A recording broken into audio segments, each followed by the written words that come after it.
Hello Americans and other friends and subscribers around the world. We're out picking hawthorns today, so I asked my cameraman to come follow me. So I wanted to show the buds just before they open. You can see on here the little white petals just kind of poking through there. This one here is a little bit more showing. So that is what I'm harvesting today is the buds before they open. There's a blossom on here somewhere that I had just seen that was open. I'm going to show, oh here. When they get to that stage, it's okay. You can still harvest those and use those.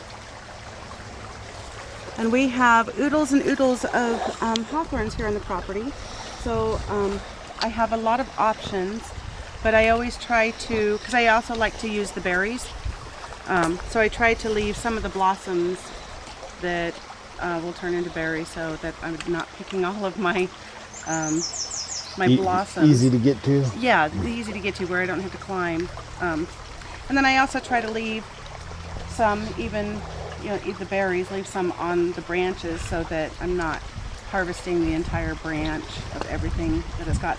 So the easiest way that I have found to do this, because this has some really sharp, gnarly thorns that we've talked about before. And there's that one there too. That really, really, really hurt.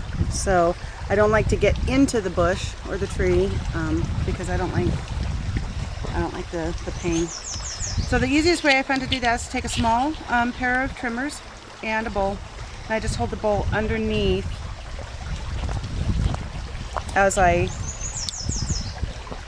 flip off my blossoms.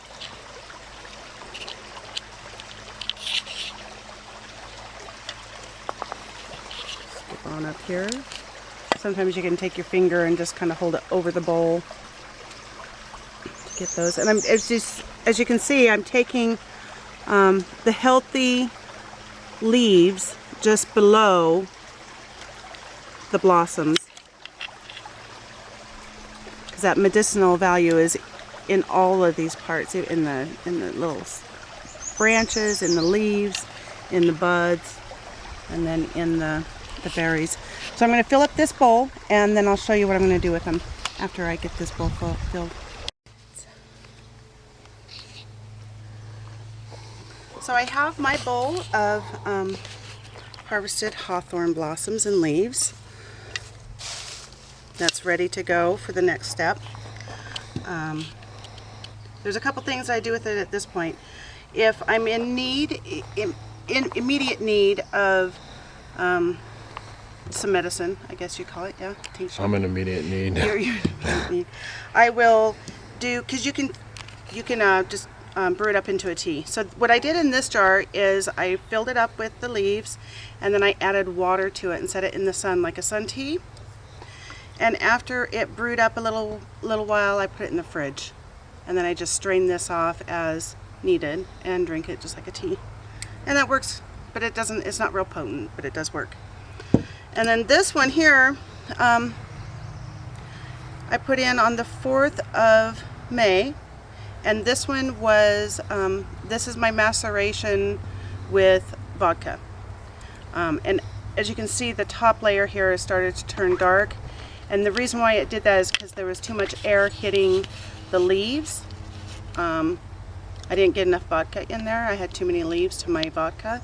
So what I'll do is take the lid off and take a clean spoon and scoop out all of that darkened material and just dispose of it. But the rest of the tincture here is fine. So that one has to macerate for 2 weeks. And then I'll strain it off and put it in a dark container and store it in a cool, dark spot. And then they'll be ready for dosing. And the other thing that I do is I dehydrate. So I will pick several of these bowls and fill up, this is one of my solar dehydrating units, and fill up each one of these trays.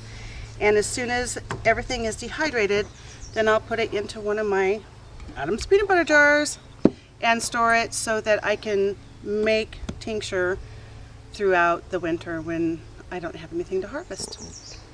Go talk a little bit of how because those Adams peanut butter jars, they beat the. I mean, they're maybe better than the Kerr or the ball jars. As far as recycle, reuse, repurpose, this is one of my most favorite items too. And I actually have friends that save them for me too, because this is all we eat a lot of Adams peanut butter, but the inside of the lid has a nice rubber grommet that's attached to the lid, so that seals it up really nice.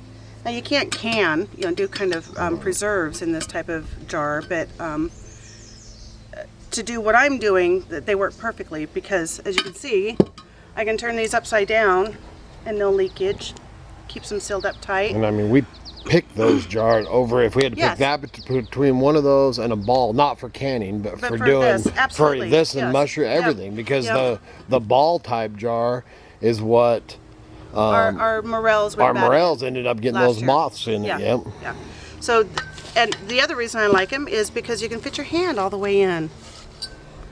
So whether it's dried mushrooms or dried tomatoes or hawthorn leaves, you can get your hands in there to get the stuff in and out. And I really like that. Yep, that's nice. That's really nice. Can I get my hand in it? Can you? Yes, you can. Oh, that's crazy. Yeah, they're wonderful jars. I love them. So I guess I can't really give you taste tests, but that's how I harvest. Instead of smell-o-vision, it'd be taste-o-vision? Taste-o-vision. That's how I harvest my hawthorn. So, how's that go? Good Lord willing. And the creeks don't rise. We'll see you again tomorrow.